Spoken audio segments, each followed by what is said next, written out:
లైన్లు రాస్తారు. అవునా కాదా? లేదా 10 లైన్లు రాస్తారు. కరెక్ట్గా బాగా రాసి కంటెంట్ బాగా రాసిస్తే ఈ భారతీయ జనతా పార్టీ 4 గోడల మధ్య ఈ 150 మందితో పెట్టుకుంటే సమావేశం ఏ విధంగా అయితే పత్రికలో జూన్ 10లో వస్తుందో ఆ విధంగానే ఈ దేశానికి సంబంధించిన ప్రధానమంత్రి రాష్ట్రపతి విదేశాలకు పోతే అంతే 4 లైన్లు వచ్చింది. ఈరోజు భారతదేశానికి సంబంధించిన ప్రధానమంత్రి విదేశాలకు వస్తున్నారంటే ఈవెన్ అమెరికా అధ్యక్షుడు సైతం స్వదస్తూరితోటి ఫ్రంట్ లైన్ మ్యాగజైన్లో వ్యాసం రాసేటువంటి పరిస్థితి. భారతదేశం అమెరికా ఒక వ్యూహాత్మకంగా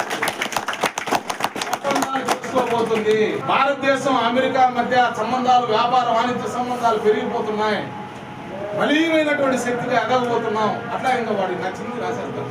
మన మీద రెడ్ కార్పెట్ ప్రోటోకాల్ కాదని చెప్పి ఆ దేశ అధ్యక్షులందరూ స్వయంగా వచ్చి ఆహ్వానించేటువంటి సామాన్యమైనటువంటి విషయం.